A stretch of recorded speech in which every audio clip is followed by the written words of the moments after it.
అత్యంత శుభదాయకమైనటువంటి అనుగ్రహాన్ని ఇచ్చేటువంటి గ్రహము శనీశ్వరుడు.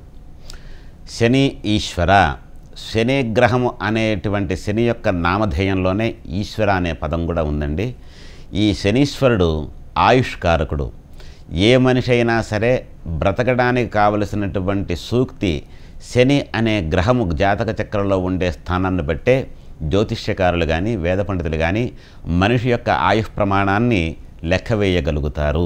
కాబట్టి ఆయుష్కారకుడైనటువంటి శని మంచి స్థానంలో ఉంటే ఆ మనిషి యొక్క ఆయుర్దాయం సంపూర్ణంగా ఉంటూ ఎలాంటి అపమృత్యు దోషాలనేవి కూడా ఈ యొక్క మనిషి యొక్క చెంతకు చేరవండి.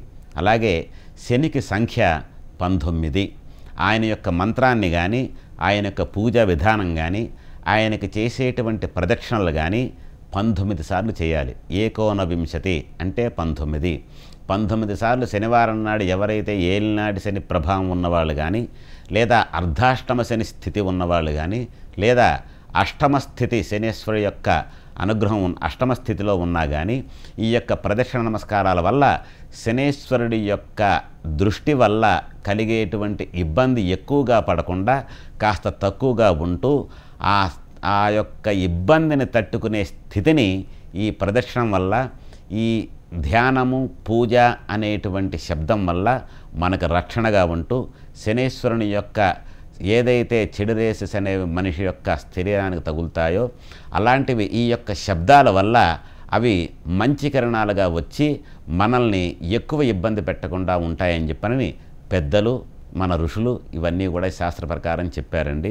కాబట్టి ఈ శనీశ్వరుడి యొక్క స్థితి సూర్యుడికి ఎటువైపు ఉంటుందయ్యా అంటే సమగ్నరగ్నిభిత్యస్య మంత్రస్య ఇళిమ్మిళి ఋషి. ఈయనకు ఋషి ఇళిమ్మిళి.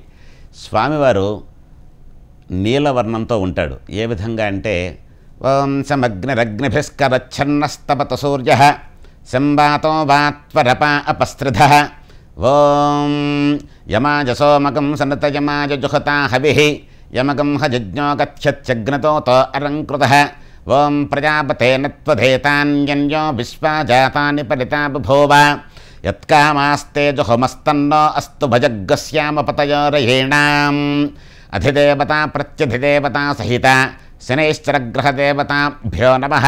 శనిగ్రహం నీలవర్ణం నీలగంధం నీలపుష్పం నీలమాల్యాంబరధరం నీలఛత్రధ్వజరథపతాకాతిశోభితం దివ్యరథసమారూఢం మేరం ప్రదక్షిణం కుర్వాణం కిరీటనం సుఖాసీనం పత్నీపుత్రపరివారసమేత గ్రహమండలే ప్రవిష్టమస్మిన్నధికరణే సూర్యగ్రహస్య పశ్చిమ దిగ్భాగే.